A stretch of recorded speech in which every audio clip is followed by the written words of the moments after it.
welcome to Conjuring 2. So today we're going to be going over conjuring symbols and the abilities you can acquire through using them. Also, I'm going to explain how to tell which ones are functioning for you. So let's get started. This is really useful. Now, the first thing you want to do with this type of practice is develop a standard for yourself, something that you're going to be used to. So conjuring with symbols and with shapes and things, how this is applied, it is applying it to the moment. This isn't preemptive conjuring, this is in the moment conjuring. If you are facing something, staring at something, looking at something that you want to change. So this is not appropriate for use on other people or anything like that. You want to have an action. And so this can be done with your hands or with the mind, but you want to use some sort of geometric shape to help you do this. Now, like I said, this is one way of conjuring. I'm going to go over a lot of different ways. But so the first easiest one is the point. Say there's an area of the room and you want to know what's going on there, or you want to change it. Say there's bad energy in the corner of my room. So creating a point right there, fixating on that point. Now, one point is not incredibly wide, and so this is going to have a concentrated effect on an area. So if you are looking at a row of cans of beans in the grocery store and you want one can of beans to be better for you than the rest of them, you focus on that one can and you make that your symbol, your image, and you hold to it while you're trying to cause the manifestation. So you have to hold to it and then enter the higher self and do the actual conjuring. So this practice that I'm teaching today is done by the conscious mind, by the ego, by the self, this whole lower self type of nature that we have. That's the part doing this, and you're allowing it to fixate on an object in order for you to enter the higher self and still have your focal point. So if the dot doesn't work for you, which usually doesn't for people, there's the next simplest, which is the strike. You look at an object and you strike it. You say, well, that's what I'm focusing on. And this is good for if you are not trying too hard, if you're just doing something magically here and there, to use a strike-like movement with your energy or with your concentration. Now, this, again, not very effective. The easiest one that is effective is the triangle, to sit and focus 3 points and then to concentrate. So there is the taking your energy and focusing it by drawing a triangle, which is one way, and I bet if you were thinking this, you didn't do it this way. The way that people actually usually form a triangle with their conjuring abilities is like that. You take 3 dots. It's what you do when you make a triangle. You find 3 dots and you put them there, and then they come to life and connect to each other. They all do it simultaneously, and then you get the shape instantly manifesting. That works. Say you were trying to concentrate on the angel's hand. Right now, if you were going to concentrate on the angel's hand and manifest a triangle, how would you do it? To me, I see 3 dots right there already. I didn't even have to make those 3 dots. They just kind of show up in my mind. Now, if you wanted to do a circle, that makes sense too, but it's not as easy as the triangle to the mind. The mind likes to just put a triangle on something. Now, the next thing with these symbols is to make them more advanced once you get better. But there are a few more. There is the square. If you're very used to looking at your phone or looking at a television screen, your brain might be trained better for squares rather than triangles, and using a square to lock onto something will help you. There's also the crosshair, the idea of having a sort of focusing target in your mind to put onto things. This helps too. Now, another way I've seen that is less common for people doing this is that they phase out the sides. So all of this just kind of fades away in their mind. And this is left, a narrow strip. And then they do the same thing this way and phase out those last parts. And you're just left with this central focal point. Now that looks like you're using way more energy, but actually you're just cutting off all of your other focal points, which allows you to then start concentrating. That's kind of the opposite of the dot. It's reversed, but that's how some people do this, and it works better for them. Now, another way of doing this is to displace the thing you're focusing on in the astral dimension. Now, I'll explain it. Hold on. So what happens is you see the object, and now you've created an image of the object inside of your mind, up here. And so now you're not even focusing on this. You're focusing on the duplicate of the object that you've manifested in your mind. This is how I do it. I usually do things like this. If I'm trying to conjure something towards an object, I will create a duplicate of it in my mind that I then edit. And in doing so, then the object is edited. Now, one more way of doing this is to simply not need any of that and just be looking at the whole thing and still able to focus on that. That's the most advanced version, and it's where everyone gets to. In the end, your mind doesn't need these little tricks to concentrate on something, but it's really effective for early practitioners. Now, what do you do once you've got it locked and you are trying to manifest it? Like, say you want this angel statue to have its hands, instead of closed like this, to have them up. Is that possible with Conjury? Yes, it is. But are you really wishing for that to happen? No, you're not. So you have to build a desire for it to happen. You have to build a wanting and almost even a need for this to happen. Once you do, then it'll happen. So if you really do want to make something miraculous like this happen for no apparent reason, it takes a lot of energy, and usually the wish behind this is to test your abilities, to see just how powerful you are. So you are really kind of given one of these. The universe will let this happen. It'll let something impossible work for you.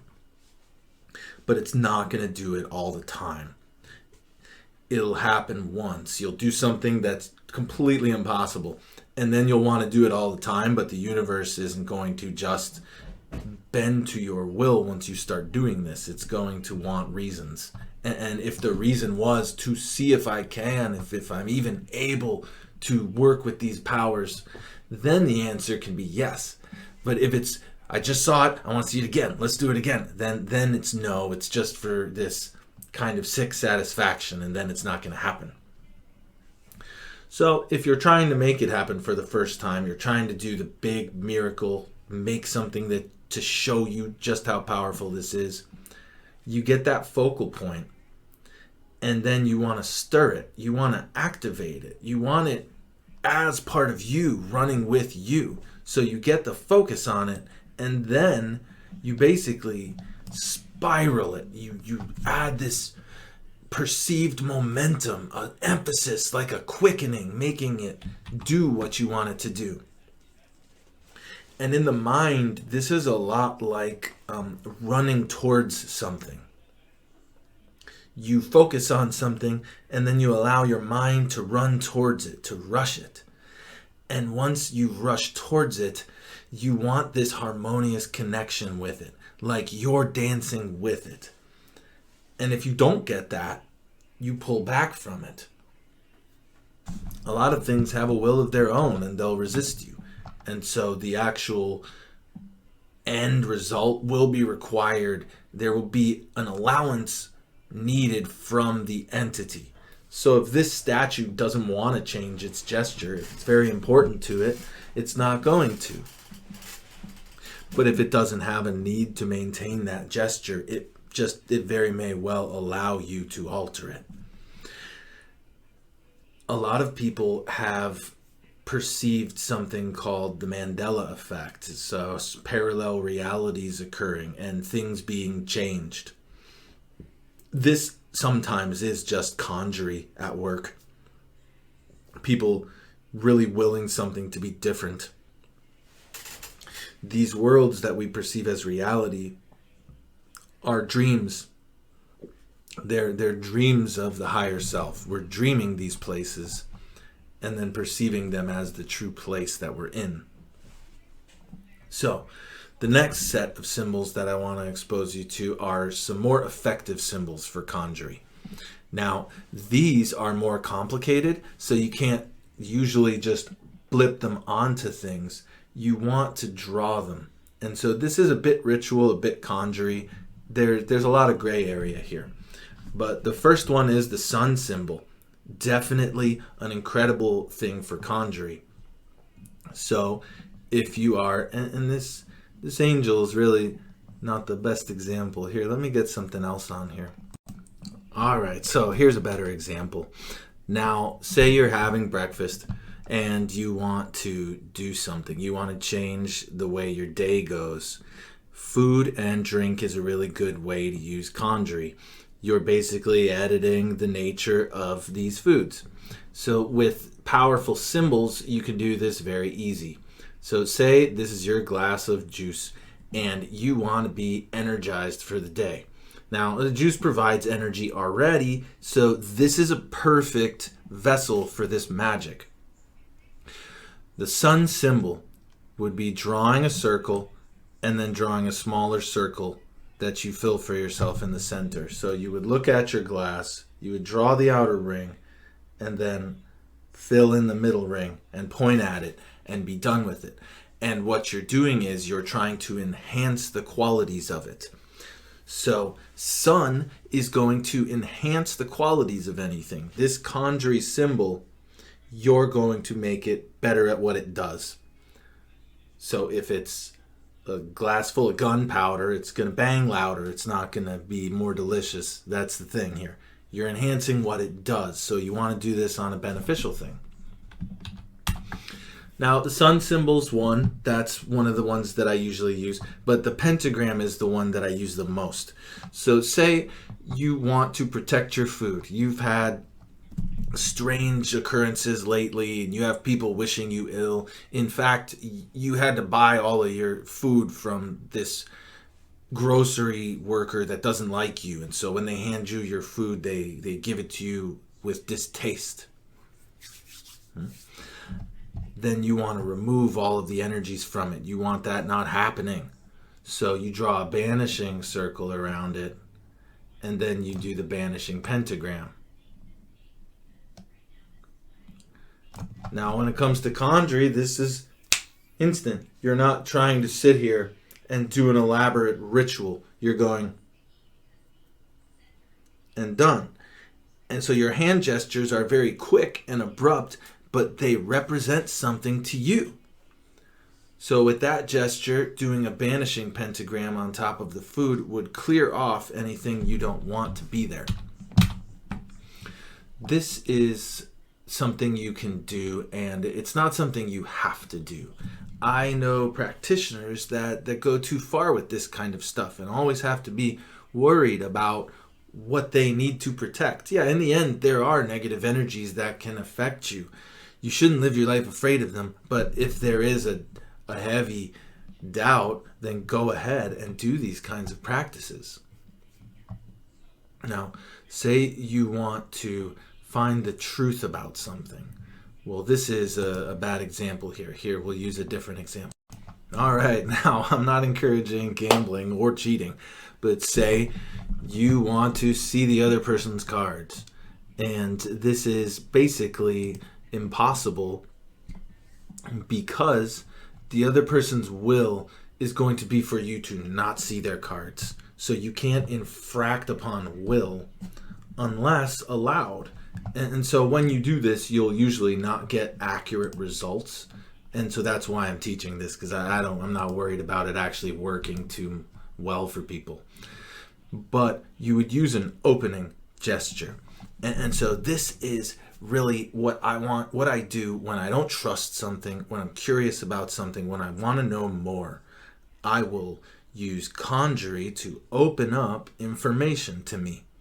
Anything I'm allowed to know is going to open up. And I do it with a really strong strike across what I'm doing, like I'm trying to tear it open like a letter. And what this does is, if there are glamour energies or deceptive energies in the air, something trying to mask, you're going to cut through it. You're not going to cut through anything actually significant, so it's just glamour energy. So what you're actually doing is exposing something. You're not attacking. This isn't an attacking gesture. So when you do this, what's going to happen is it's going to reveal different information, different energies that are available to you. And so this is great for people who want to use their intuition for things. If you're trying to tap into information intuitively, you can do it this way. One thing I will suggest is you can do this in games that don't actually have a consequence. So if you just want to play cards with your friends and there's no money involved, nothing at stake, no pride at stake, then you can read other people's cards. You can use Conjury to give you the information of what's on their cards because it's just for fun. If they know about this, it may not work, so try doing it secretly. Just say, hey, let's all play a game of cards for fun. And try to read what everyone's cards are before they lay them down. And in that specific circumstance, I bet you will get really, really good results, because no one will know and it won't matter. So you'll be able to see it. There will be no willpower in the way. So say this 7 up here is one of the person's cards. The reason you can't know that is because they have a will of their own and that information is being guarded. This is also how I know when people are lying or when they're trying to hide something when they come to me for a reading, is because it's like this big area, this spiky area, that the thing I sent out is trying to collect information, and it can get some things and then bring the information back, but it hits this, and that's a negative experience for the person doing this. It doesn't feel good.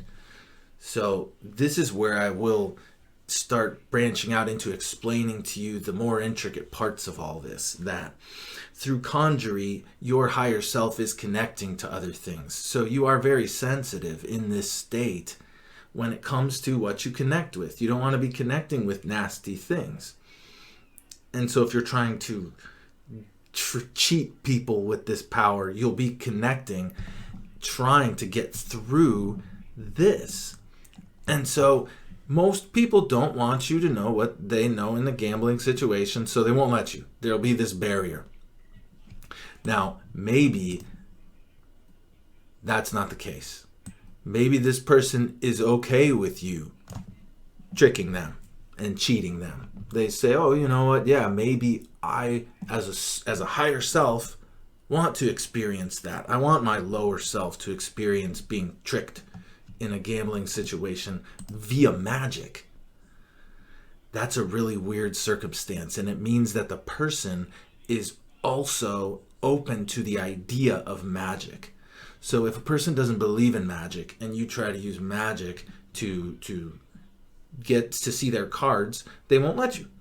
So this, I'm also explaining a lot of ethics in this, that they won't let you, and so that's one thing. Also, if they don't want you winning against them, they won't let you. So in order for you to get through this, the being would have to let you, and they would have to accept the possibility of magic. Now, why would that be the case? I can think of a few reasons right off the top of my head that they would want a competitor in order to challenge them, like a rival, to acquire more magical skill. This sets you up in a battling position. So the old idiom, live by the sword, die by the sword, it stands true here. So you most likely don't want to try permeating another person's will, because the only time in which they would let you would be a circumstance where you wouldn't want that to happen. Now, to explain this a little better, the structures you create through Conjury, say I create something right here, you feel all of this, everything that's influencing it. So if somebody else's energy is here and you don't want to feel their energy, you can't get close to them. You're repelled by them. And so you won't even be able to do it. You won't want to connect to their energy. It would be much more natural for your body to want to connect to something that was more like your own energy.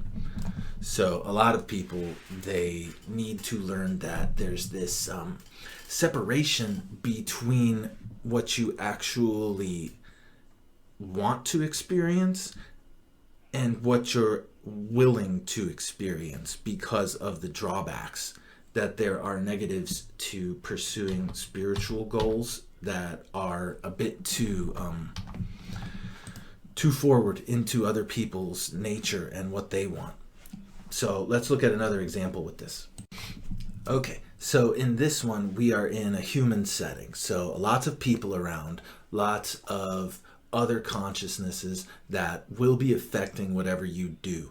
In the breakfast setting, there is nobody there except people that are friendly with you, so it'd be very easy to do something. In a competitive setting like gambling, you would be challenged a lot by the people and your behavior. But in an even more public setting, like a large group of people of an auditorium or a classroom, or something like just having to be out in public in the city, in these settings, people are not so much themselves. They're part of a collective energy, and they are more susceptible to different beliefs, but it goes away faster too. So